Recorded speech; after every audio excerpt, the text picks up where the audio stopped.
D'une capacité de raffinage de 600 tonnes par jour, la nouvelle raffinerie alimentaire Manavar a été inaugurée à Sendou. Cette unité industrielle va générer un nombre d'emplois considérable.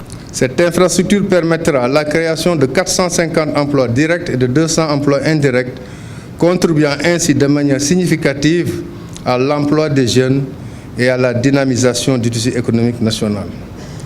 Les choix technologiques et les importantes capacités de production installées traduisent une conviction forte, celle d'une industrialisation durable qui repose sur la maîtrise des outils, des normes et des compétences. Mavamar Industrie est une contribution à la souveraineté alimentaire. Nous prévoyons une extension des capacités opérationnelles de trituration des graines d'arachide dès cette première année. Déjà, nous collectons des graines coques, des graines décortiquées et des huiles brutes d'arachide qui sera raffinée et mise sur le marché local. Le président de la République s'est réjoui de la transformation des produits au niveau local, ce qui participe à l'atteinte de la souveraineté alimentaire. La dépendance de notre pays aux importations d'huile alimentaire constitue un défi majeur que nous devons relever. Elle pèse sur notre balance commerciale et fragilise notre souveraineté alimentaire. Notre ambition est claire: produire davantage localement, transformer sur place et consommer ce que nous produisons. C'est pourquoi le modèle ancien, fondé sur l'exportation de matières premières et l'importation de produits transformés, doit rapidement céder la place à une nouvelle dynamique fondée sur la transformation locale. Avant l'inauguration, le président de la République a procédé à la pose de la première pierre de la zone industrielle Bargny-Sendou qui va accueillir plus de 400 industries pour un investissement de 83 milliards du groupe Sénékindia. L'Alliance des syndicats autonomes de la santé et de l'action sociale Andegessom se réjouit de la signature par M. le Président de la République du décret 2026-67 portant intégration des techniciens supérieurs de santé dans la hiérarchie A2. C'est le fruit d'une très longue lutte parce que depuis 2009, année du relèvement du nouveau recrutement au bac, donc, le syndicat courait derrière la réparation de cette injustice après avoir comblé le gap de connaissances et de compétences aussi. Donc l'attente a été longue. Heureusement, donc, la signature de ce décret nous comble de joie et règle aussi en partie un point nodal de notre plateforme revendicative. Nous remercions le président de la République et nous félicitons tous ceux qui se sont engagés dans le processus pour l'atteinte de ce résultat quand même qui est fabuleux parce que qui va changer fondamentalement donc, les questions de hiérarchie au niveau du ministère de la Santé, de l'Action sociale, à savoir les agents de la santé et de l'action sociale. Si à la proximité, à l'entrée de Nioro, à l'est, à l'ouest, etc., on vient faire des lotissements sans le consentement de Nioro, sans également prendre compte de l'urbanisation de Nioro, c'est condamner Nioro. C'est exactement ce qui est en train de se faire. Ainsi, ces dérives, ces aberrations flagrantes, ces chevauchements doivent quand même cesser. Et c'est pourquoi nous avons saisi l'ensemble des autorités pour leur demander d'arrêter ce qui est en train de se faire. Et le projet le plus dangereux, c'est le projet de Dabali. Vous voyez bien une ville, un quartier qui est en train d'être reloti. Des lotissements, des occupations qui ont été validées et données par nos prédécesseurs sont en train aujourd'hui d'être mises en cause. Moi, je voudrais dire que Nioro ne peut pas permettre cela. On ne peut pas déloger des habitants. À Nioro, depuis 2002, il y a eu des lotissements dans le quartier qu'on appelle Face HLM. Ce quartier Face HLM, qui est équipé par Nioro, il y a l'eau, il y a l'électricité. La commune de Dabali a introduit un lotissement dont la délibération a été validée par l'autorité administrative, porte non pas sur des champs, mais ça porte sur une zone bien urbaine que vous voyez derrière. Le projet Suñu Plastique Odyssey Sénégal, financé à hauteur d'1 million d'euros par l'ambassade de France au Sénégal, vise à apporter des solutions concrètes contre la pollution plastique. Christine Faz, ambassadrice de France au Sénégal, est revenue sur les objectifs et les réalisations du projet. Et c'est aussi, dans cette escale, l'occasion de contribuer à l'éducation des enfants s'agissant du plastique et à la promotion du projet Suñu Plastique Odyssey Sénégal, qui consiste à appuyer, par l'ambassade de France, à appuyer par 1 million d'euros Plastique Odyssey pour le recyclage du plastique dans des usines low cost. 4 usines ont déjà été mises en place, notamment à Saint-Louis et à Kolda, mais également l'éducation des enfants à la diminution de la pollution plastique, à la nécessité de ne pas créer la pollution plastique. De son côté, Ibrahima Diagne, conseiller technique en charge de l'environnement auprès du Premier ministre, a salué l'initiative qu'il considère en phase avec les politiques du gouvernement du Sénégal. Effectivement, donc, le Sénégal produit annuellement plus de 250 000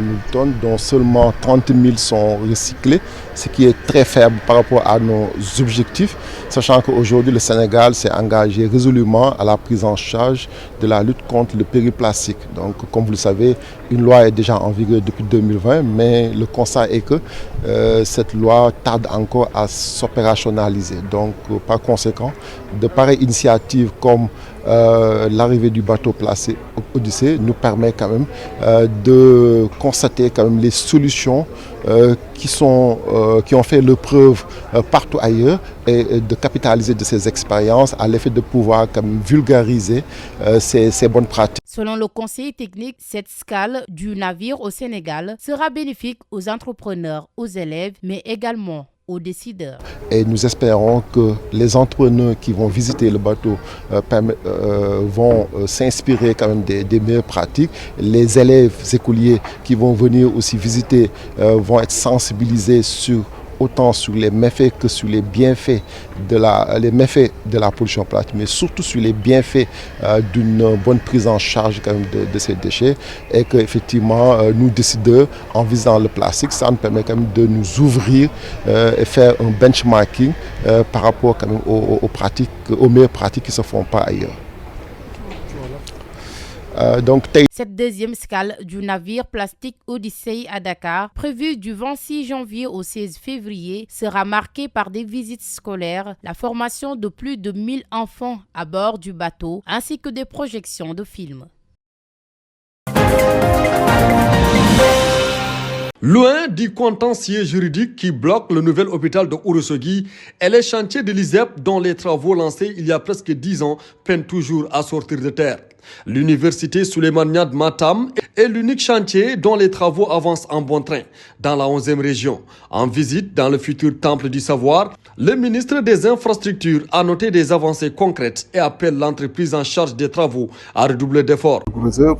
Comme ce qui a été noté à Tambacounda, mais rappeler toujours ne jamais se relâcher avec cette avancée notée sur cette partie, d'autant plus que parfois et le plus souvent d'ailleurs dans les constructions modernes, le second œuvre peut constituer le plus gros du travail.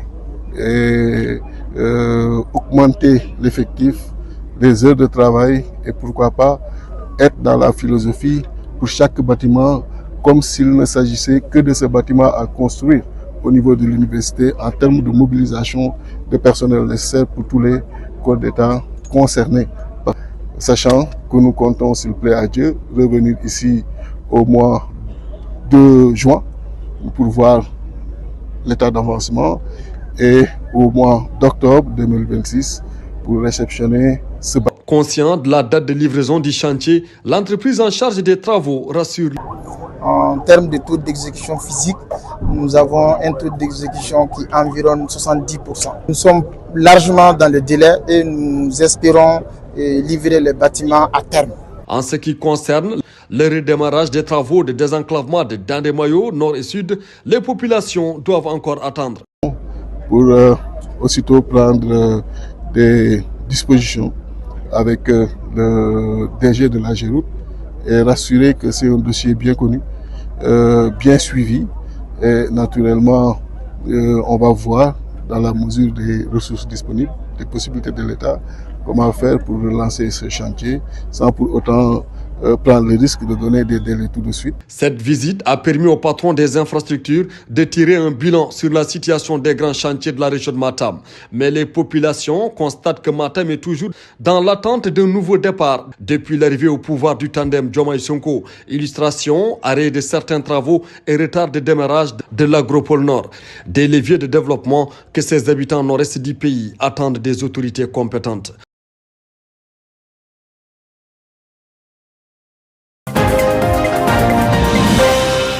Lycée technique François-Xavier Ndione à l'inspection d'académie, les élèves ont arpenté plusieurs artères de Thiès pour promouvoir les valeurs olympiques. L'inspecteur d'académie se félicite de l'engagement et livre ses impressions. Cette activité que nous encourageons et que nous magnifions m'inspire 3 ou 4 idées. La première idée, c'est qu'effectivement, l'éducation et la formation ne se résument pas entre les 4 murs.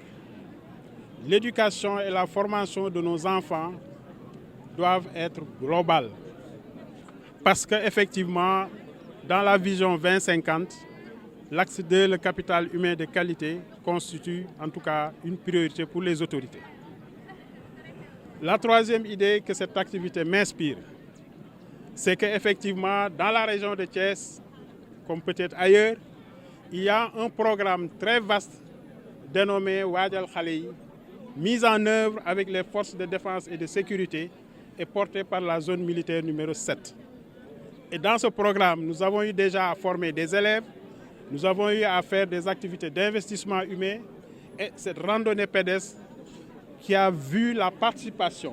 Le lycée technique François-Xavier Ndione est un établissement qui a inscrit dans ses activités la randonnée pédestre, mais cette fois-ci la marque des JOJ imprimée sur les différents messages. Le lycée technique est engagé dans les Jeux olympiques dès le départ et nous allons y travailler jusqu'à la fin des Jeux olympiques, Inch'Allah, pour avoir les résultats escomptés pour ces valeurs qui sont véhiculées. Bouger, c'est choisir la vie. Le sport universel, une jeunesse active vaut 1000 discours. Donc je marche, donc je m'engage. Voilà les valeurs que nous avons véhiculées au cours de cette marche aujourd'hui. Cette randonnée pédestre précède le lancement de la Semaine nationale de l'école de base dans l'Académie de Thiès ce 2 février 2026. Une cérémonie qui sera présidée par le ministre de l'Éducation nationale. Depuis 2015, la France et le Sénégal ont un partenariat de coopération décentralisé qui permet à des communes au Sénégal et à des communes en France de financer des politiques de développement. Et ce qui est très intéressant dans ce dispositif, c'est qu'il y a c'est abondé par des fonds à la fois sénégalais et français à hauteur égale. Donc en réalité, l'État permet à ces collectivités d'avoir une coopération décentralisée. Et là, nous avons donc signé ce partenariat pour 3 ans de plus. Et j'ai également pu visiter le projet de dépollution de la baie de Han, qui est un projet qui est financé directement par la France à travers l'AFD, par des fonds de l'Union européenne auxquels évidemment la France abonde, c'est le projet Global Gateway, par d'autres pays européens, d'autres partenaires qui étaient présents, les Pays-Bas absolument qui étaient présents hier et d'autres partenaires également. Donc c'est intéressant parce que c'est un modèle de coopération et de financement du développement avec différents acteurs et surtout d'un projet qui a fort impact, parce que c'est pas moins de 40 000 familles et un demi-million de personnes qui vont être touchées très directement par la dépollution de la baie de Han. C'est à la fois une question de santé publique, de dépollution, d'assainissement, d'accès à l'eau aussi, donc en lien avec cette conférence, mais c'est aussi un grand projet avec des gros investissements en infrastructure, un projet qui est aussi protecteur de la biodiversité, un projet de coopération scientifique. On va évaluer aussi le niveau de pollution des eaux. Donc on voit qu'on est présent ici au Sénégal, on est présent, on l'a été de longue date, on a beaucoup de projets en cours, des projets plus petits, des projets décentralisés, des projets dans les secteurs de l'enseignement culturel, etc. et des grands projets d'infrastructure avec notamment des boîtes françaises qui sont impliquées, ce qui est aussi important.